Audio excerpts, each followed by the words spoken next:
Variety pets సిటీనే hot spot. పూర్తి వివరాలకు చదవండి రేపటి సాక్షి హైదరాబాద్ ఎడిషన్. మిల్లర్లపై తెలంగాణ ప్రభుత్వం ఉక్కుపాదం మోపుతోంది. ధాన్యం మిల్లింగ్ చేయబోమంటే కుదరదని సర్కార్ స్పష్టం చేసింది. కేటాయించిన ధాన్యం మిల్లింగ్ చేయాల్సిందేనని తేల్చి చెప్తోంది. మిల్లు సామర్థ్యంలో 50% మేర సీఎంఆర్ తప్పనిసరి, లేదంటే మిల్లులు సీజ్ చేయనున్నారు. దీంతో రైస్ మిల్లర్లు దిగొస్తున్నారు.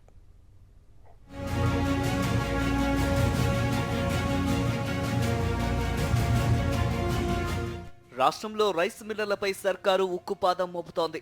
పైసా పెట్టుబడి లేకుండా ఏటా కోట్ల రూపాయలు సంపాదిస్తూ కూడా కస్టమ్ మిల్లింగ్ చేసేందుకు వెనకాడుతున్నారంటూ మిల్లులపై కఠిన చర్యలు చేపట్టేందుకు సిద్ధమైంది. ప్రభుత్వం పెట్టే నిబంధనల మేరకు ప్రతి రైస్ మిల్లు పనిచేయాలని, లేకుంటే మిల్లు సీజ్ చేయడానికి కూడా వెనకాడబోమని స్పష్టం చేసింది. ప్రతి మిల్లు సామర్థ్యంలో 50% మేరకు ధాన్యం అప్పగించి తప్పనిసరిగా మిల్లింగ్ చేసేలా నిబంధన పెట్టింది. బ్యాంకు గ్యారంటీ ఇవ్వలేమంటూ తప్పించుకునే పరిస్థితి లేకుండా చర్యలు చేపట్టింది.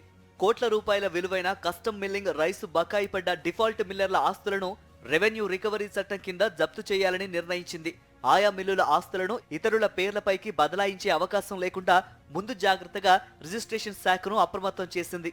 రాష్ట్రంలో పెరిగిన ధాన్యం దిగుబడి, మిల్లింగ్ సదుపాయాల కొరతను ఆసరాగా చేసుకుని మిల్లర్లు కొన్నేళ్లుగా ఇష్టారాజ్యంగా వ్యవహరిస్తున్నారనే ఆరోపణలు ఉన్నాయి. మిల్లింగ్ కెపాసిటీతో సంబంధం లేకుండా సీఎంఆర్ కోసం ధాన్యం కేటాయింపులు, ఏళ్లకేళ్లు గడిచినా బియ్యాన్ని అప్పగించకపోవడం, మిల్లుల్లో ధాన్యం లేకపోవడం వంటి అవకతవకలతో పౌర సరఫరాల సంస్థ తీవ్ర నష్టాలను చవిచూసింది. దీంతో 2014-15లో 4,747 కోట్లుగా ఉన్న సంస్థ అప్పులు 2023-24 నాటికి 58,623 కోట్లకు చేరాయి. ఈ నేపథ్యంలో ప్రభుత్వం ధాన్యం కొనుగోళ్లు, మిల్లర్ల మాయాజాలంపై ప్రత్యేకంగా దృష్టి సారించింది. కొన్ని మార్గదర్శకాలను రూపొందించి ఖరీఫ్ సీజన్ నుంచే నిబంధనలను ఖచ్చితంగా అమలు చేసేలా చర్యలు చేపట్టింది. మిల్లులు ధాన్యాన్ని మిల్లింగ్ చేసి ప్రభుత్వానికి అప్పగించకుండా మార్కెట్లో అమ్ముకొని సొమ్ము చేసుకోవడం, ఏళ్లకేళ్లు బకాయిలు అలాగే ఉండటం వంటి సమస్యలకు చెక్ పెట్టేలా ప్రభుత్వం ధాన్యానికి బ్యాంకు గ్యారంటీ నిబంధన తెచ్చింది. ఈ నిబంధనల వల్ల కస్టమ్ మిల్లింగ్ చేయలేవంటూ మొండికేస్తున్న మిల్లర్లను దారికి తెచ్చేలా చర్యలు చేపట్టింది. ధాన్యం సేకరణ, కస్టమ్ మిల్లింగ్ కు సంబంధించి 2015, 2016లో విడుదలైన 18, 36 జీవోలు, వాటికి సవరణ చేస్తూ 2023 అక్టోబర్లో జారీ చేసిన జీవో నెంబర్ 25ను ప్రభుత్వం తెరపైకి తెచ్చింది.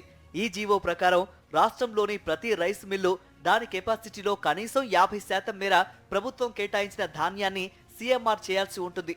లేదంటే మిల్లు లైసెన్సు రద్దు చేసే అధికారం ప్రభుత్వానికి ఉంటుంది. దీనితో కొనుగోలు కేంద్రాల నుంచి వచ్చిన ధాన్యాన్ని దించుకోమని మిల్లర్లు మొండికేసే పరిస్థితి తప్పనుంది. రాష్ట్రంలోని సుమారు 3,500 మిల్లులకు గాను 1,669 మిల్లులు బ్యాంకు గ్యారంటీలు ఇస్తామని అండర్టేకింగ్ ఇచ్చాయి.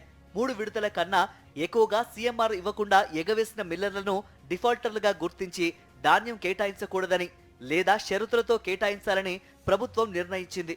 మొత్తంగా 1,777 డిఫాల్టర్లను గుర్తించగా అందులో 362 మంది మిల్లర్లు కొన్నేళ్లుగా వరుసగా సీఎంఆర్ ఎగవేస్తూ వస్తున్నారు. వారికి ఈ ఖరీఫ్ సీజన్ ధాన్యం కేటాయించడం లేదు.